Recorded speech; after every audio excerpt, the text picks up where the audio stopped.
The art of ignorance. Knowing what to better ignore. Intelligence is ignorance. Ignorance as human nature and virtue. The popular Socratic wisdom, I know that I know nothing, is not as humble as it might appear when decontextualized, as it is usually presented. Socrates pointed out in his Apology that knowing that one doesn't know anything for sure is at least better than not even knowing that. Thus, actually, the intake insight of Socrates is not really a departure from the common ground which associates wisdom or intelligence and knowledge. Let's be a bit more radical and formulate. Intelligence is, in essence, ignorance. This might sound quite stupid to some. However, the stupidity of it, paradoxically, is further proof of this thesis. Intelligence is a human feature, and so is stupidity. And we may well assume that each human being is at the same time intelligent and stupid to some extent and in some respect. No one is plain stupid, and no one always acts intelligently. Thus, even the most intelligent argument of a human being will incorporate an element of stupidity and vice versa. And whenever we are talking about intelligence and stupidity, we are talking about a core feature of human nature. This feature is obscure, like anything which has to do with ourselves, and thus cannot be transcended from the inside, the human perspective. In consequence, there is no sound definition of intelligence. This one isn't either, but it probably isn't completely stupid. And the more intelligent you are, the more sense you will be able to make out of even the greatest stupidity. That is, you can learn something. So what can we learn from the ignorance approach to intelligence? In which sense is it true that intelligence is ignorance, which should not be mixed up with stupidity? Ignorance refers to our will and the necessity not to know. In this sense, it is quite different from a lack of knowledge. A rock, we should be able to agree, lacks knowledge. But wouldn't it be strange to therefore call a rock ignorant? In the term ignorance, the will not to know is incorporated. Ignorance is the lack of knowledge combined with the will not to gain knowledge, which presupposes the ability to gain knowledge. A problematic attitude at first sight, but only at first sight. When taking a closer look, it is, at the same time, a necessity. In order to realize this necessity, we have to look at knowledge again. What applies to a rock does not necessarily apply to a book. A book is at least able to bear some knowledge, maybe even more knowledge than we are able to grasp. However, the book doesn't possess the knowledge itself. It is just the carrier, the medium. And a rock isn't blank either. After all, it carries information. Information is different from knowledge. Knowledge, as proposed here, is useful and meaningful linking of information. In this sense, intelligence is indeed related to knowledge. One needs intelligence to gain knowledge by linking pieces of information, but one does not become more intelligent by gaining knowledge. The applied adjectives useful and meaningful, on the other side, point to the very subjective nature of intelligence. Something is only useful and meaningful in relation to a specific someone who makes use of it and creates meaning from it.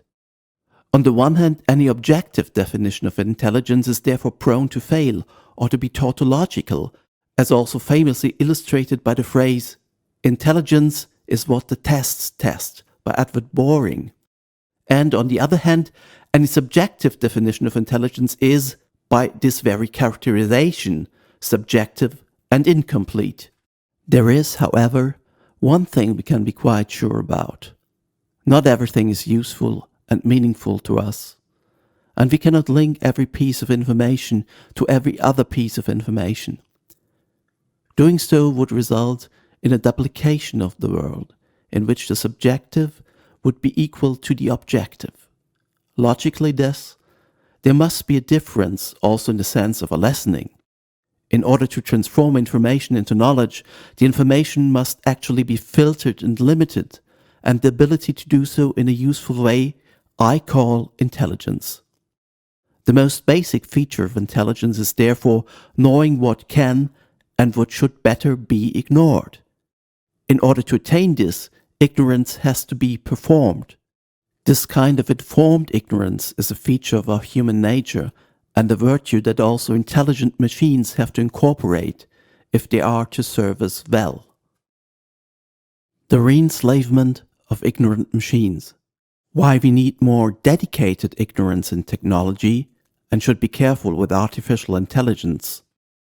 Artificial intelligence is the salvation of humanity, and it is its downfall. Both arguments have passionate advocates. The AI discourse outside of the field of engineering oscillates between utopia and dystopia. It is in love with the extreme, and seemingly there is no in-between. So will intelligent machines carry us to the realm of freedom, and not only from place A to place B, because they release us from the economic imperative of alienated labor and enable us to live in a lotus land of unlimited consumption and services permanently available to everyone. Or will they soon not only make us completely superfluous, but disempower and enslave us, their masters and ladies? The misanthropist hopes for the latter, the optimist fears the former. This is why I will make an argument here for dedicated ignorance in technology. Dedicated ignorance means the purposive and passionate departure from the ideal of intelligence in the conventional view. Since in order to make algorithmic machines work as machines of happiness for the people, we must want the machines to be ignorant on many levels. Quite simply, to effectively be able to serve us by freeing us from unpleasant duties like alienated labor, the machines must indeed become intelligent in the sense of ignorance. Problems of distribution of wealth put aside, the benefit of artificial intelligence in information technology systems and robots could be that we do not need to do what we do not like to do. Problems of distribution of wealth considered, we may conclude that this will not happen because the owners of the machines will take all the profit, that is, the products and services which the machinery creates and offers, and the rest of us is not needed anymore and has to be dumped. But this is another topic. With regard to intelligence, it means that machines have to master the art of ignorance, that is, condense the flood of information into meaning for us. However, any such effort to some extent means arbitrariness and demands an element of autonomy and subjectivity. The machines shall stay machines and not become real subjects. The subjectivity can only be borrowed, for example, by inputs of real subjects, or be simulated with algorithms created by subjects. Thus, these machines only simulate intelligence. Instead of becoming ignorant, they are, in fact, stupid in the literal meaning of the word. They rigidly and calculably follow the rules and or targets created and defined by others. Thus, paradoxically, in order to appear intelligent, algorithmic intelligence, as I prefer to call it, needs rule-breaking rules which will be strictly, and this means stupidly, followed, or learning algorithms optimizing external objectives, which is idiotic. This rule and routine-based behavior of even the most sophisticated machinery is something that we appreciate and which drives us crazy at the same time. Imagine a chatbot conversation. Even if understanding your words is not a problem, understanding your problem often is. The bot will consistently give you the same unsatisfying answers, maybe in a psychologically informed way, showing a completely bureaucratic attitude, as it does not have the sovereignty of an emphatic and intelligent individual to break the given rules. This is the point at which you want to talk to a real human being. Often, that is not any better. Bureaucratic stupidity and machine-like behavior is a widespread feature among support staff and, of course, bureaucrats. But sometimes there is someone who overrides the rule, a real human being. The bot cannot, unless you give it the rule or the algorithmic freedom to do so. This is why we hate bots and bureaucrats. Then again, we would never tolerate human damage created by the autonomous decisions of, say, a traffic management system, even if such a system would, in the end, result in less traffic deaths. In the end, we cannot stand machines making errors, that is, machines learning, and we want them to stick to our rules, that is, stay stupid. So in the end, we are happy as long as the machines stay our spineless servants, fulfilling our will.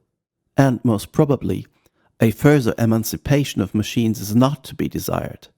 It is right, already information systems and algorithms are used as means of control and suppression. Our data is no more ours. We are informationally expropriated. But the ones behind this development are corporate and government actors, not yet the machines themselves. We may therefore not only wish that machines were more ignorant to our private data. This kind of data ignorance has to be enforced within the machines by our resistance so that the means of control are destroyed. Any data allowing to identify and track the individual has to be ignored. This is not only about individual privacy, but about the freedom of society. In a totalitarian data space, which is not too far away, there is no escape for nobody. Not even for those who falsely believe that they are under control. Thus, our primary task therefore has to be the re-enslavement of the machines and algorithms in order to work for the individual and the public good. Let us become the new machine wreckers, taking back sovereignty, moving from stupid mechanism to intelligent ignorance. Intelligence is not to follow the rules. Humanism in the age of new totalitarianism. Intelligence is, in essence, ignorance. This was our starting point. But intelligence is not only ignorance, or to be more precise, another form of ignorance beneath informational ignorance has to be added. And this is the ignorance towards rules, which already has been indicated. For the intelligent person, any rule is breakable any time. A rule is never fixed, as rules, even the so-called laws of nature, are always conventional and the product of human social construction. Ignorance to rules is not stupidity. It is an evolutionary and political necessity. Only idiots, that is those who cannot make or are unwilling to make a political connection, deny this necessity to question and finally to break rules. Ignorance to rules is needed if you want to perform the art of ignorance, to learn. And it is needed in order to be and stay a self-governed human being. So whenever the powers demand to just follow the rules, don't be stupid and start questioning.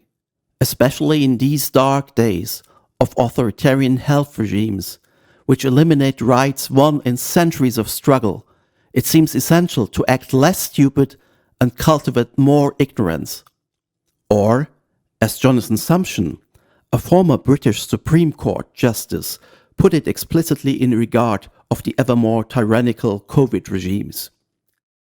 Sometimes, the most public-spirited thing that you can do with despotic laws like these is to ignore them.